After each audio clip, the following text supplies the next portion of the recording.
बिस्मिल्लाहिर्रहमानिर्रहीम। Welcome to learning wisher. यार हमने टॉपिक शुरू किया होता लॉगरिथम कि लॉगरिथम हमारे पास क्या है, हम कैसे उसको यूज़ करते हैं, कैसे हम लिख सकते हैं, लॉगरिथम टेबल क्या है और एंटी लॉगरिथम हमारे पास क्या है।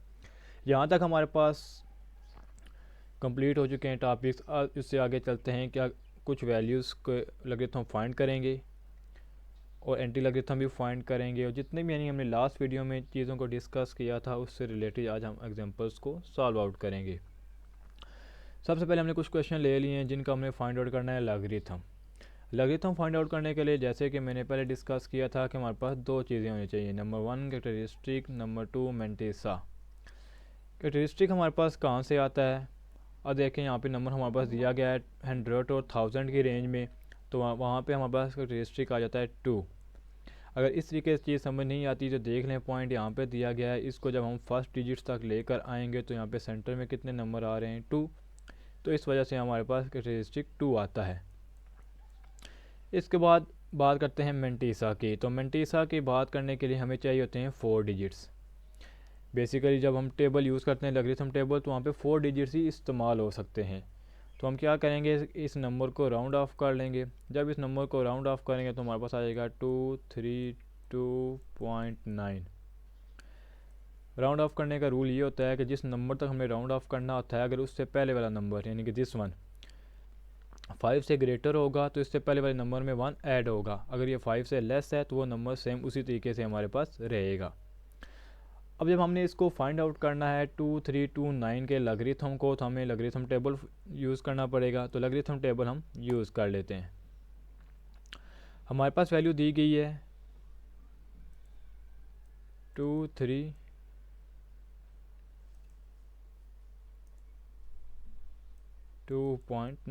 पॉइंट हमें फ़र्क नहीं पड़ता मेंटिसा फाइंड करते वक्त। सबसे पहले दो नंबर हमने यूज़ करने हैं 23 दिस, ये हमने एंटी लॉगरिथम ओपन किया हुआ था, ये लॉगरिथम 23 दिस वन 23 आ गया। हमने कहाँ पे देखना है, 2 में देखना है, तो ये हमारे पास 2 आ गया। 3655। इसके बाद हमने डिफरेंस कहाँ पे देखना है, 9 में देखना है। तो इसी रो को हम चलते चलते बिल्कुल लास्ट पे आ जाएंगे, यहाँ पे आ जाएगा 17।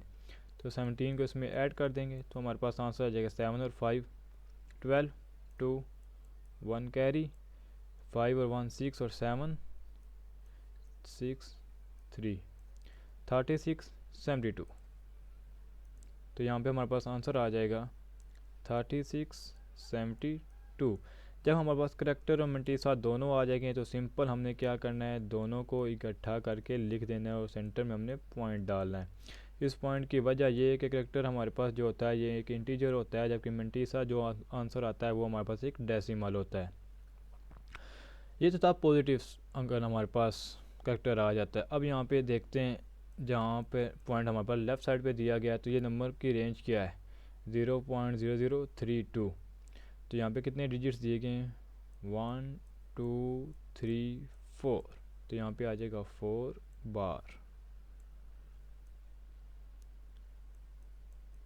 अब यहाँ पे हमारे पास राउंड ऑफ क्या करें, क्योंकि यहाँ पे था ही हमारे पास क्या 32, आगे कोई नंबर दिया ही नहीं गया।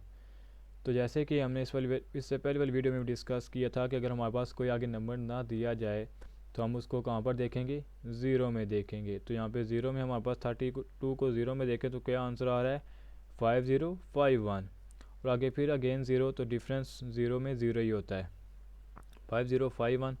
तो इस तरह हमारे पास इसका मेंटिसा आ जाएगा 5051। इसको हम लिखेंगे कैसे, 4 बार पॉइंट 5051। इस तरीके से हमारे पास कोई भी और सवाल आ जाए तो हम इसको सॉल्व आउट कर सकते हैं।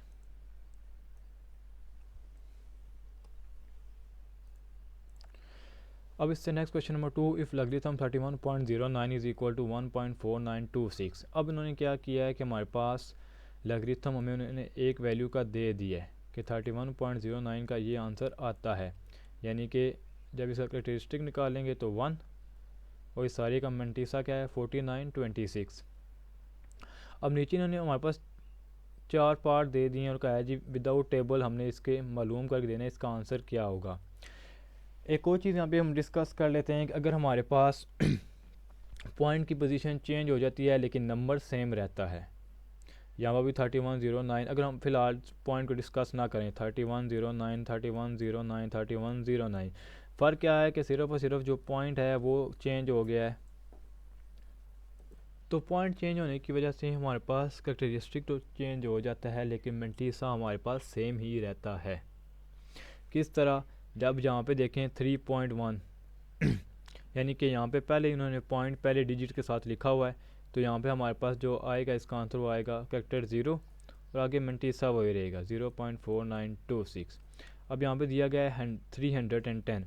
जब भी कोई नंबर 100 और 1000 के रेंज में आता है वहाँ पे हमारे पास कैरेक्टरिस्टिक 2 होता है और मेंटीसा इसका वही रहेगा जो कि क्वेश्चन में दिया गया है।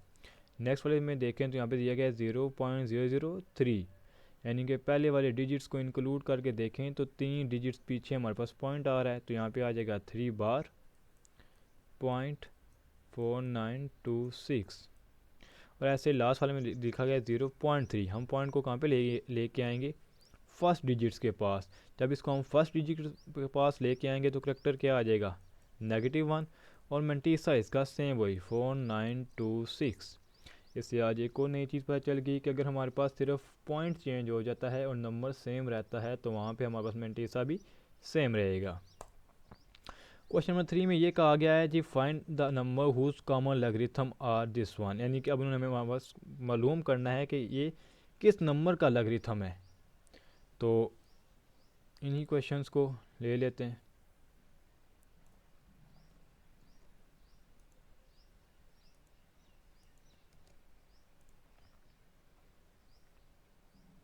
ये 1 बार है, ये बार, ये क्वेश्चन नंबर 1।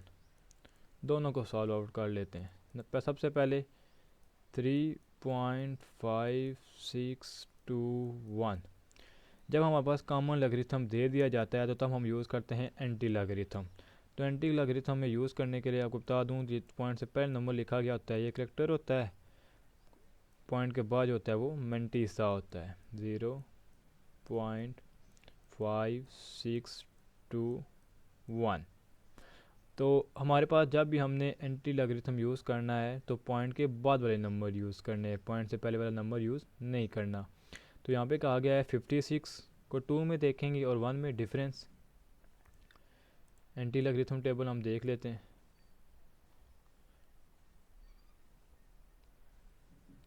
ये एंटी लॉगरिथम हमने 56 को देखना है तो ये सेकंड वाले पेज पे होगा हमारे पास 56 दिस वन, 2 में देख लिया और ये 1 में डिफरेंस, 1 इसमें ऐड कर देंगे तो ये बन जाएगा 3649।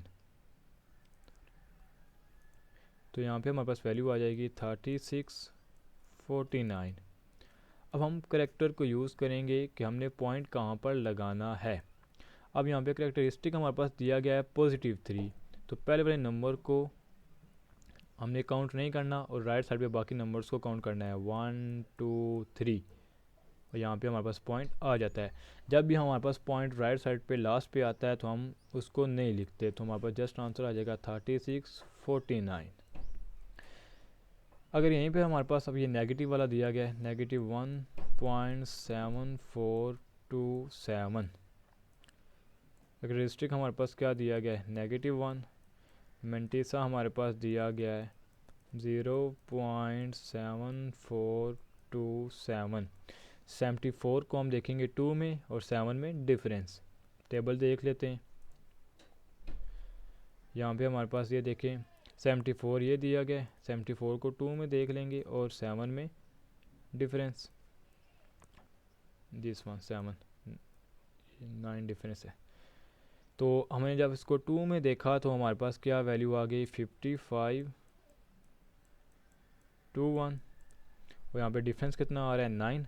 जितना भी डिफरेंस आता है हम उसको ऐड कर देते हैं, चाहे वो लॉगरिथम में हो या एंटी लॉगरिथम में। तो हमारे पास 3 5 5 55 30, तो यहाँ पे आ जाएगा 55 और ये 30। अब -1 को हमने यूज़ करना है पॉइंट लगाने के लिए, तो जब भी हमने पॉइंट लगाना है नेगेटिव में तो पहले वाले डिजिट्स को काउंट करेंगे, इसको एक डिजिट्स हो गया तो बस इसके बाद हमारे पास ये पॉइंट आ जाएगा। तो ये हमारे पास जो लॉगरिथम दिया गया था -1.7427 वो इस नंबर का दिया गया था, और यहाँ पे जो दिया गया था 3.5621 वो इस नंबर का लॉगरिथम था। ये थे हमारे पास क्वेश्चन जहाँ पे हमारे पास डेसिमल में वैल्यू दी गई थी, तो हमने उसका लॉगरिथम और एंटी लॉगरिथम फाइंड आउट किया। इसके अलावा मैंने लास्ट वाली वीडियो में एक और लॉगरिथम के बारे में डिस्कस किया था जहाँ पे एक्सपोनेंशियल था। एक्सपोनेंशियल को हम कैसे लॉगरिथम में लिख सकते हैं, अब उस चीज़ को हम डिस्कस करते हैं। यहाँ पे लिखा गया find what replacement for the unknown in each of the following will make the statement true. कि यहाँ पे हमारे पास जो अननोन वैल्यू दी गई है, एल दिया गया है, ए दिया गया है, हम इसकी रिप्लेसमेंट में ऐसा क्या लिखेंगे कि इस स्टेटमेंट को हम ट्रू बना सकें। अब यहाँ पे हमारे पास क्वेश्चन मुख्तलिफ तरीके से दिए गए हैं। कहीं पर बेस अननोन रखी गई है, तो कहीं पे हमारे पास जो पावर होती है उसको हमारे अननोन रखा गया है। तो सबसे पहले हम क्वेश्चन 1 को सॉल्व करते हैं, जहाँ पे कहा गया है log 81 to the base 3 is equal to L है। log base 3 81 is equal to L है। हम इसको एक्सपोनेंशियल में कैसे लिख सकते हैं, इसका एक्सपोनेंशियल में लिखने का तरीका लास्ट वाली वीडियो में बताया था, जिसके मुताबिक जब हम एल को इसके साथ इस तरफ लेकर आएंगे तो 81 हमारे पास इस फॉर्म में आ जाएगा।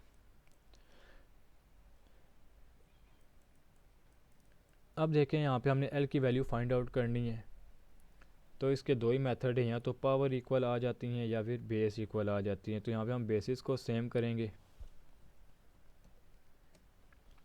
तो 81 का हम 3 की फॉर्म में अगर लिखना चाहें तो सबसे पहले हम इसका एलसीएम फाइंड आउट कर लेंगे, ताकि हमें पता हो कि अगर हम इसको 3 की फॉर्म में लिखने तो कितनी पावर में लिखेंगे। 327 time, 3 9 time, 3 3 time, 3 1 time, 3 4 time आया है, तो हम लिख सकते हैं 3 to power L is equal to 3 to power 4। अब यहाँ पर देखिए हमारे पास बेसिस क्या होगी हैं, सेम हो गया, तो हम लिख सकते हैं basis are same, so L is equal to 4। तो एल का आंसर हमारे पास 4 आ गया। अगर इसको वापस हम लॉगरिथम में वैल्यू पुट करें तो हमारे पास आंसर आ जाएगा log base 3 81 is equal to 4।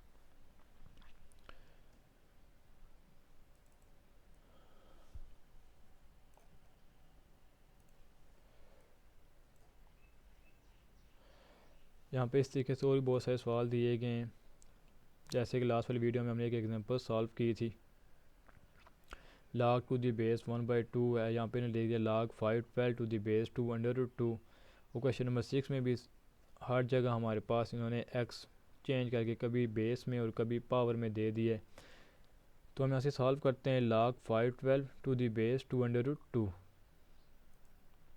उन्होंने लिखा हुआ है log 512 टू द बेस 2/2, यानी कि जो हमारे पास बेस दी गई है ना वो दी गई है 2/2, और किसकी बेस दी गई है 512 की। अब ऐसा कौन सा नंबर होगा जो इसको सेटिस्फाई करेगा, तो उसके लिए हम लिखेंगे इज इक्वल टू एक्स। जब हम इसकी एक्सपोनेंशियल फॉर्म लिखेंगे तो वो कुछ इस तरह से हो जाएगी 2/2 की power X is equal to 512। तो यहाँ पर देखें तो अगर हमारे पास जो 2 होता है, अगर हम इसको इस फॉर्म में लिखें 2 का स्क्वायर एंड स्क्वायर रूट, तो हम लिख सकते हैं। इसकी वजह कि जब अगेन हम इसको स्क्वायर और स्क्वायर रूट को कैंसिल करेंगे तो 2 हमारे पास आ जाएगा। तो इस तरह लिखने से हमारे पास इक्वेशन डिस्टर्ब नहीं होती। इक्वेशन से मुराद हमारे पास इस तरह की फॉर्म होती है कि अगर हम कोई स्टेप एक फॉरवर्ड की तरफ करते हैं तो उसी स्टेप से हम बैकवर्ड भी जा सकते हों। तो यहाँ से अगर 2 को कैंसिल करें तो वापस ये 2 बन सकता है। अंडर रूट का मेथड रूल होता है कि अगर हमारे पास दो वैल्यूज़ स्क्वायर रूट के नीचे आ जाती हैं तो वो दोनों आपस में अगर मल्टीप्लाई होंगी तो वो सिंगल स्क्वायर रूट के नीचे भी हो सकती हैं। 2 का स्क्वायर मल्टीप्लाई 2 की whole power x is equal to 512 आ जाएगा हमारे पास। तो यहाँ पे हमारे पास 2 का स्क्वायर इज़ इक्वल टू 4 होता है, तो यहाँ पे आ जाएगा 4 मल्टीप्लाई 2 की power square root X is equal to 512।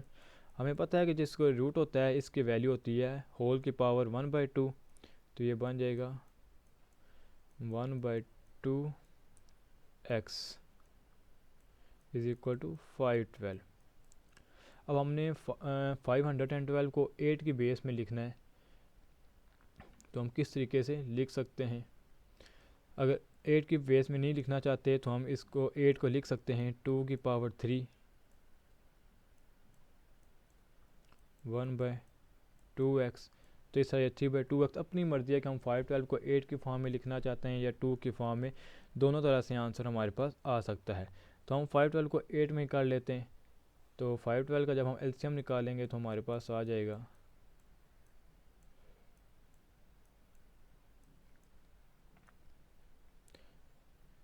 8 6 time 48, 8 4 time, then 8 8 time 64, 8 1 time, यानी 8 की पावर 3। तो ये हमारे पास आ जाएगा 8 1/2x इज़ इक्वल टू 8 की पावर 3।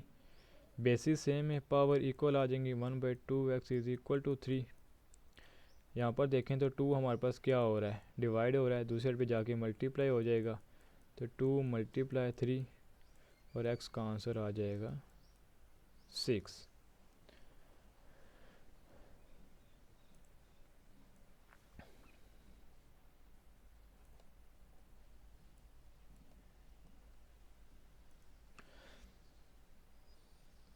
यहीं से हम कोई और क्वेश्चन सॉल्व आउट कर लेते हैं। क्वेश्चन नंबर 4, जहाँ पे हमारे पास आप देखें बेस उन्होंने अननोन रख दिया है कि ऐसी कौन सी बेस होगी जहाँ पे 64 इज इक्वल टू 2 आ सकता है। तो ये दिया गया log x 64 is equal to 2, इसकी एक्सपोनेंशियल फॉर्म लिखेंगे तो x का स्क्वायर इज इक्वल टू 64 आ जाएगा।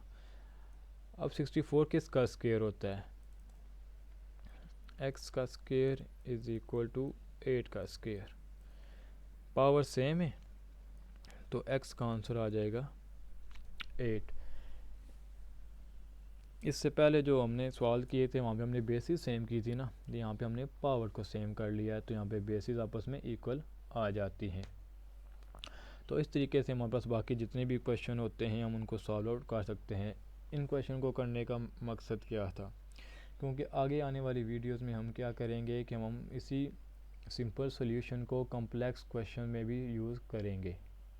तो इस वजह से अभी हम जस्ट सिंपल क्वेश्चन को सॉल्व कर रहे हैं, आगे चल के बहुत सारी ऑपरेशन हम इसमें साथ लगाते जाएंगे। इंशाल्लाह नेक्स्ट वाली वीडियो में हम ये डिस्कस करेंगे कि हमारे पास लॉ के रूल क्या हैं मल्टीप्लिकेशन के लिए, डिवीजन के लिए और पावर के लिए। आज के लिए इतना ही, थैंक यू।